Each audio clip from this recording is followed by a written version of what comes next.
सचिवालय से रिटायर्ड बुजुर्ग की जमीन पर दबंग का कब्जा। 60 लाख की जमीन को 4 लाख में धोखे से लिखवाया। अब पत्नी की बीमारी का इलाज कराना हुआ मुश्किल। ज्ञापन देकर पीड़ित ने सीएम से लगाई गुहार। लखनऊ सचिवालय रिटायर्ड 87 साल के बुजुर्ग हीरा सिंह की बीघे जमीन को भूमाफिया राम मिलन सिंह ने जर्मन कब्जा कर लिया है। भूमाफिया के कब्जे से अपनी जमीन को मुक्त कराने के लिए बुजुर्ग दर ठोकरें खाने को विवश है। मामला राजधानी के मोहनलालगंज तहसील के दाऊद नगर का है, जहां खसरा संख्या 0268 की 1.5 बीघा जमीन को भूमाफिया राम मिलन सिंह पुत्र जगमोहन सिंह द्वारा जबरन कब्जा कर लिया गया है। विरोध जताने पर जमीन के असली मालिक बुजुर्ग हीरा सिंह को जानमाल की धमकी दी जा रही है। 87 साल की उम्र में हीरा सिंह ठीक से सुन नहीं पा रहे हैं और चलने में असमर्थ है। 4 साल पहले पत्नी के इलाज के लिए हुआ था सौदा, बेटे की हो गई मौत। जांच में हुआ बड़ा खुलासा, बहू के नाम करनी चाहिए जमीन तो जमीन करवा दिया गया खारिज। दर दर लगा रहे हैं गुहार। अपने इकलौते बेटे को गंवाने के बाद अपनी बीमार पत्नी और विधवा बहू को लेकर हीरा सिंह दर दर ठोकरें खाने को विवश हो रहे हैं। हीरा सिंह गोसाईगंज थाने गए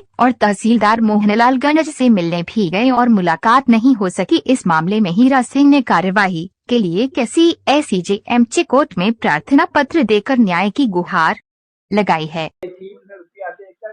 इसी तरह खारिज करा दिया। जो हमारे पास सबूत है, चेतावनी में नाम दर्ज है, बहू का नाम दर्ज होने के बाद उसको निरस्त करा दिया। अब वो पुलिस और तहसील में ही दिन भर बैठता है और उसकी वहां पहुंच है।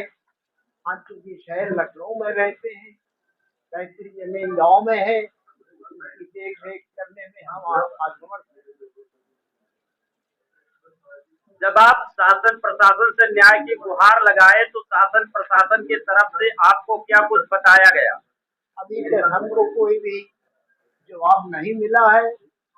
हम दरखास्त देने के बाद हमको कुछ भी नहीं सूचना मिली। SDM से आपने जो है SDM को दरखास्त दी, उस पर कोई कार्रवाई न होने के बाद CM जिस दिन समाधान दिवस में बैठे, वहाँ भी हमने दरखास्त दी है, मगर उस पर भी अभी तक कार्रवाई नहीं हुई है।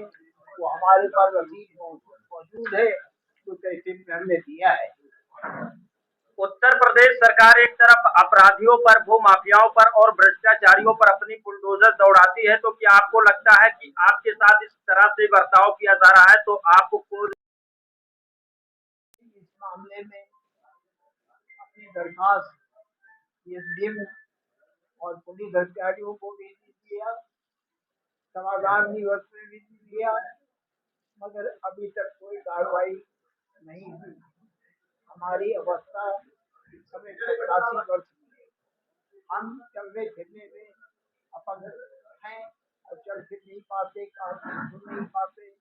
हमारी तमाम समस्या है। हम दौड़ते दौड़ते थक गए हैं।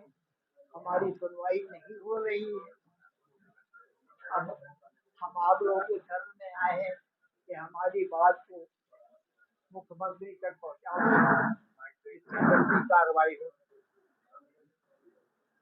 आपके परिवार में कौन कौन लोग हैं?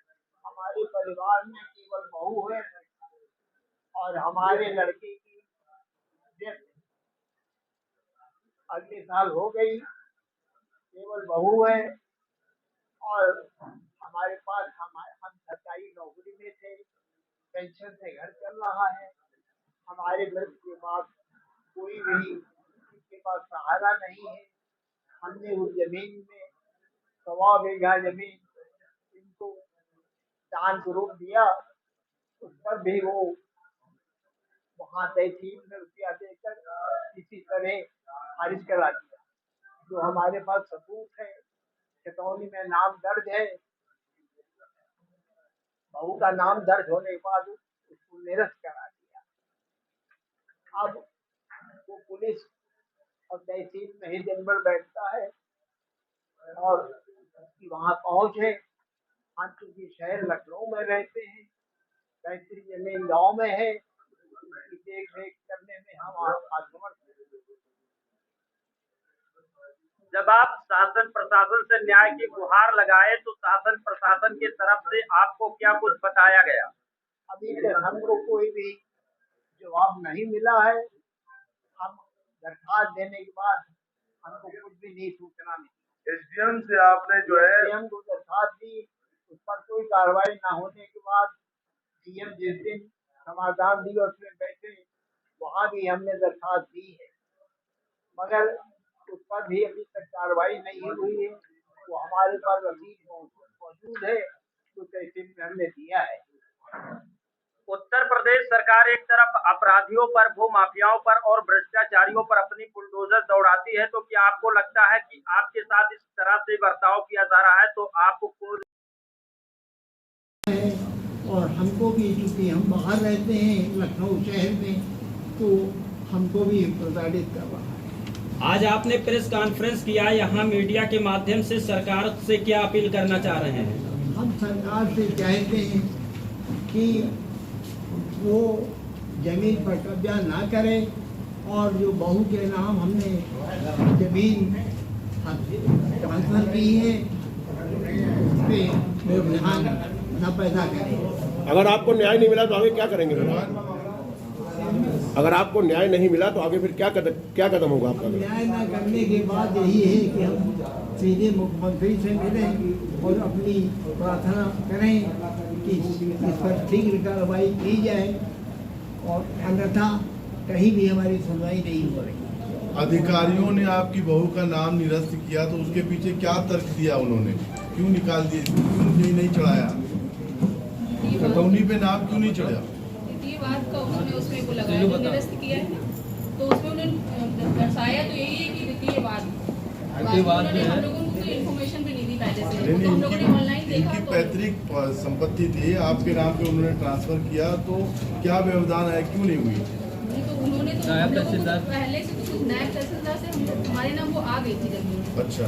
वो मतलब इन्होंने हमें ट्रांसफर करी थी 3 सितंबर को और वो 23 नवंबर को हमारे नाम आ गई थी, दाखिल खारिज हो गया था, हम लोग के पास कागज भी, लेकिन 7 दिसंबर को भी दोबारा निरस्त हो गया और वो भी बिना हम लोग की किसी जानकारी। क्या उन्होंने उसमें उन्होंने द्वितीय वाद बस यही दर्शाया कि द्वितीय वाद के कारण ये निरस्त किया जाता है।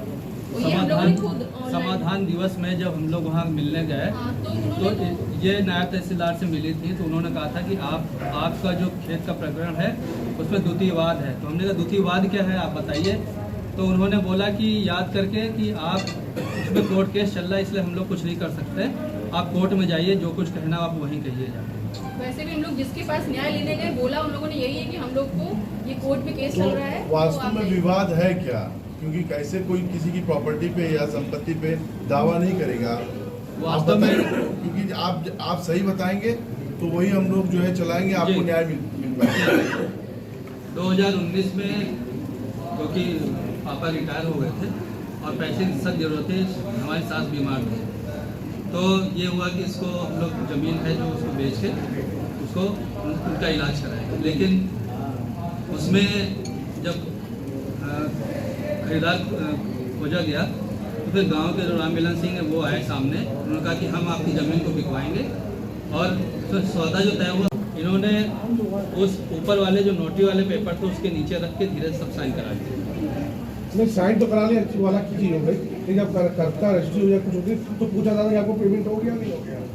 तो अगर कोई ऐसे पूछेगा कि पेमेंट, वहाँ सिर्फ नोटरी हो रही थी, ना कि रजिस्ट्री हो रही थी, तो नोटरी के दौरान किसी से पूछा नहीं जाता कि आप क्या कर रहे हैं। जी हाँ, नोटिस के दौरान किसी से नहीं पूछा जाता। और जब ये नोटरी पे साइन हो रही थी उसी दौरान नीचे एक पेज और लगा हुआ, साइन कर दिए उनके कहने का ये मतलब।